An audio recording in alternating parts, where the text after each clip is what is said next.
नमस्कार दोस्तों। आज जिस स्टॉक की चर्चा मैं आपके सामने करने वाला हूँ उस स्टॉक का नाम है एनवायरो इंफ्रा इंजीनियर्स लिमिटेड। हम सबको पता है इस एक स्टॉक में कितने ज़्यादा निवेशक कितने ऊपरी स्तरों में फंसे हुए हैं। और सबसे पहले डिस्क्लोजर मैं दे दूँ, मेरी या मेरी फैमिली मेम्बर की इस स्टॉक में इन्वेस्टमेंट ऑलरेडी है दोस्तों। और to be real frank, investment काफ़ी ऊपरी नंबरों पे है।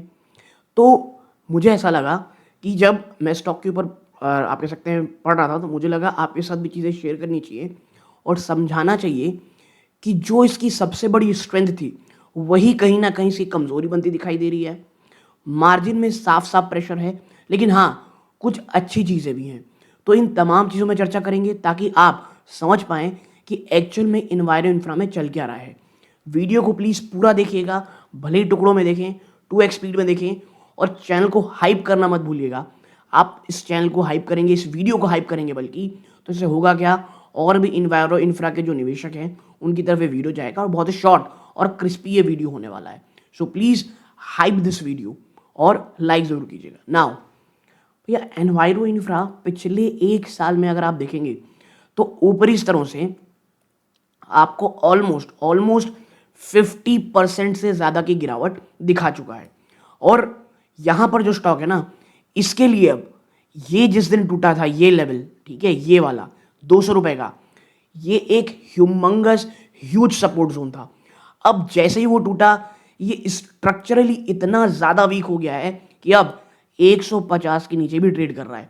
तो भैया क्या एवरेज कर लेना चाहिए? देखो, ऐसे समय में हमें एवरेज करने से बचना है। जी हाँ, अभी अगर आप देखोगे एनवायरो इंफ्रा में तो स्टॉक टेक्निकली काफ़ी ज़्यादा वीक है। कुछ ऐसे लेवल है, जब तक ये तोड़ करके ऊपर ना चले जाए तब तक कोई भी एवरेज आउट प्लीज़ मत कीजिएगा।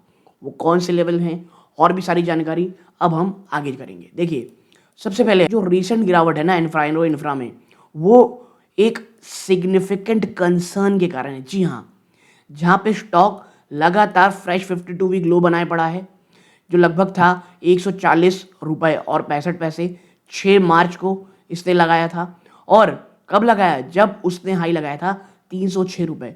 ऑलमोस्ट 50% ज़्यादा का करेक्शन है। ओके, नाउ अब आते हैं एक्चुअल मैटर पे। देखो, सबसे पहला है जो करंट पैनिक है ना, वो कुछ combination of quarterly financial performance, technical weakness और आग में घी डालने का जो काम किया है वो वॉर, मार्केट सेंटिमेंट। तो मुझे ऐसा लगता है एनवायरो इंफ्रा उतना ज़्यादा नहीं गिरता जितना ओवरऑल मार्केट सेंटिमेंट और अनसर्टेनिटी कारण गिरता हुआ दिखाई दिया है। सबसे पहला रीज़न मिक्स Q3 के नंबर और मार्जिन में कमी, मार्जिन में कंप्रेशन। देखो, ईयर ऑन ईयर जो नंबर है वो कहीं ना कहीं स्टेबल तो दिखते हैं, यानी स्थिर दिखते हैं, लेकिन जो क्वार्टर ऑन क्वार्टर परफॉर्मेंस है वो कहीं ना कहीं परेशान कर रही है इन्वेस्टर्स को। कैसे? आपका जब पैट प्रॉफिट आफ्टर टैक्स यानी पैट लगभग 14.91% टूट जाता है, लगभग गिर करके 42.12 करोड़ में आता है, तो कंसर्न पैदा होता है। इससे बड़ा कंसर्न क्या था? जो नेट प्रॉफिट मार्जिन है, जो एक समय 20% से भी ऊपर था, 21.77%, वो घट करके इस बार रफली 16.85% पे हो गया है। रीज़न क्या है? एक तो कच्चे माल लगातार महंगे हो रहे हैं और कुछ ऑपरेशनल ओवरहेड्स आपको यहाँ देखने को मिलेंगे। ओके, नाउ फिर क्या है? लगातार बढ़ता हुआ इंटरेस्ट कॉस्ट। देखो, जो इंटरेस्ट एक्सपेंस है ना, वो 35%, जी हाँ 35% से भी ऊपर जा चुका है और ये रिकॉर्ड हाई पहुंच चुका है कंपनी के लिए। अच्छा, ये क्या दिखाता है कि जो आपके कर्जे लेने के कॉस्ट है भाई साहब वो लगातार बढ़ रहे हैं, या आप जो increase utilisation of credit line for working capital, आप दिन प्रतिदिन काम करने के लिए कर्जे उठा रहे हो और ये बिल्कुल भी अच्छा साइन नहीं है, मैं कहूँगा। ओके, ये रहा। फिर आप बढ़ते हो तो वर्किंग कैपिटल और कैश फ्लो स्ट्रेस, जो हमने ऊपर भी चर्चा की। देखो, जो बिजनेस है ना वाटर और वेस्ट वाटर ट्रीट प्लांट का, वो कैपिटल इंटेंसिव है, यानी उस एक प्लांट को बनाने के लिए एक तो बहुत समय लगता है और बहुत ज़्यादा रुपए लगता है। और यहाँ पे क्या होता है, जो रिसिबल डे यानी जो पेमेंट आने के दिन है, कंपनी का वर्किंग कैपिटल डे वो बहुत तेजी से बढ़ा है। जहाँ वो ऑलमोस्ट सिर्फ 30 दिन हुआ करता था, वो नियरली 90 दिन हो चुका है, यानी पैसे बहुत ज़्यादा फंस रहे हैं भाई साहब प्रोजेक्ट्स में। फिर नेगेटिव कैश फ्लो। देखो, हिस्टोरिकली कंपनी अक्सर स्ट्रगल की है किस चीज से, नेगेटिव कैश फ्लो से from operation despite reporting profit, जो कि एक आप कह सकते हो कॉमन रेड फ्लैग था एक कंजर्वेटिव इन्वेस्टर्स के लिए। फिर टेक्निकली इसमें हम चर्चा करेंगे। अभी देखो टेक्निकल स्टैंड पॉइंट यही आप कह सकते हो, स्टॉक एंटर कर चुका है एक डेथ स्पाइरल फेज में।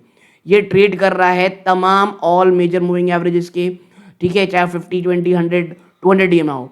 फ्रीक्वेंट गैप डाउन ओपनिंग और प्रीवियस सपोर्ट का टूटना ये ऑटोमेटिकली ट्रिगर कर देता है स्टॉप लॉसेस को जो लोग लगा करके रखे रहते हैं। तो ये एक परफेक्ट नेगेटिव चीज दिख रही है। फिर आता है चौथा और एक बड़ा डर, वो क्या है, देखो इंस्टीट्यूशनल एब्सेंस। जो डोमेस्टिक म्यूचुअल फंड होल्ड है वो नेग्लिजिबल है इसमें, मात्र 0.35%।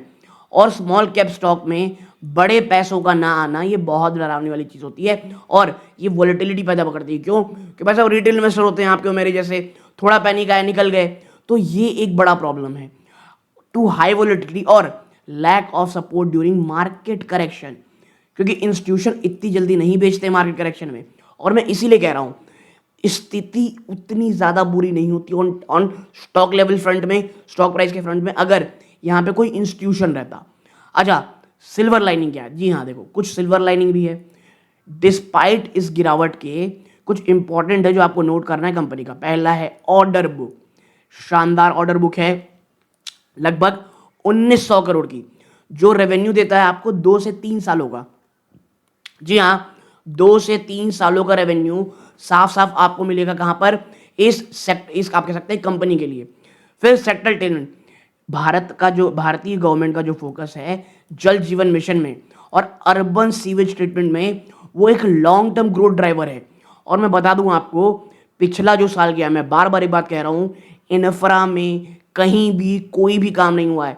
जल जीवन मिशन में स्पेशली जिस प्रकार का एंथुजियाज्म शुरू में देखने को मिल रहा था वो अब नहीं आ रहा है। तो पैसे गवर्नमेंट की तरफ से नहीं आ रहे थे, लेकिन क्या था, महाराष्ट्र इलेक्शन, सेंट्रल इलेक्शन और बहुत सारे इलेक्शन थे जो अब लगभग जा चुके हैं। फिर डेट प्रोफाइल, देखो इंटरेस्ट कॉस्ट तो कंपनी का बढ़ रहा है, लेकिन कंपनी आज भी एक नेट कैश एंटिटी है जिसका बहुत he considered debt equity ratio है लगभग 0.26 का। ठीक है, तो ये कुछ चीजें हैं जो मैं कहूंगा अच्छी हैं। फिर भैया क्या करें इन्वेस्टर, तो देखो सबसे पहली चीज प्लीज एवरेज आउट से बचें। ठीक है, कोई भी स्टॉक को ऐड करने से प्लीज पहले बचें। अगर stock because price is low, wait करें कि एक बेस बन जाए, एक बार साइड में मूवमेंट होने दीजिए 2 वीक, यानी एक सेक्शन भले 140 हो 150 हो वहां तक स्टॉक एक बार चलते रहे, ना उसे तोड़े ना कोई ऊपर जाए। ठीक है, और एक बार 20 डे ईएमए को ये तोड़ने की कोशिश, एक बार ऊपर चला जाए वहां से तो चीज़ अच्छी दिखे।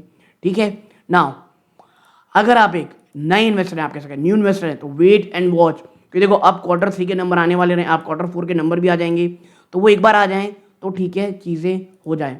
ठीक है, now as a P ratio 12 से 13 में ये बहुत अट्रैक्टिव तो लगता है, लेकिन ये अभी भी चीप नहीं है और ये बियर मार्केट में उसे और सस्ता होने दें। मैं बार बार ये बात कह रहा हूं, ये जो गिरावट है ये उतनी ज़्यादा नहीं होती अगर बाजार मजबूत रहते। तो अब चीज़ें हो गई हैं, मुझे लगता है ये आपको एक अच्छी एंट्री पॉइंट ज़रूर देगा। ठीक है, अच्छा अगर आप सोचते भाई पैनिक करके बेचा ही दें तो क्या रहे, तो देखो अगर आप सेल कर रहे हो क्योंकि प्राइस गिरा है तो ये एक इमोशनल रिएक्शन होगा। अगर आप सेल कर रहे हो कि आप मानते हो भाई मैनेजमेंट ना ठीक से काम नहीं कर रहा है, मैनेज नहीं कर रहा वर्किंग कैपिटल को, तो ये एक रैशनल एग्जिट होगा। अब आप इन दोनों में से कौन हो वो आप देख सकते हो। तो अगर आप टेबल देखोगे ना रिस्क वर्सेस रिवॉर्ड का, तो देखो रिस्क फैक्टर क्या है, ग्रोथ अपॉर्चुनिटी। ठीक है, फिर आप देखते हो एक और चीज क्या है, ठीक है, ये 2 चीज है रिस्क फैक्टर ग्रोथ अपॉर्चुनिटी। तो रिस्क फैक्टर क्या है, रिस्क फैक्टर ये है बहुत ज्यादा डिपेंडेंट है कंपनी गवर्नमेंट कॉन्ट्रैक्ट में, लेकिन पॉजिटिव क्या है 1900 करोड़ का भाई साहब ऑर्डर बुक है। फिर एक और रिस्क अगर आप देखोगे तो क्या है, लगातार बढ़ता हुआ इंटरेस्ट रेट है, इंटरेस्ट रेट और माफ कीजिएगा जो वो कर्जे पे करते हैं उनके ऊपर, उनको जो कर्जे को ले रखे हैं उनके ऊपर जो इंटरेस्ट पे करना पड़ रहा है वो है, और ऑपरेशनल कॉस्ट लगातार बढ़ रही है।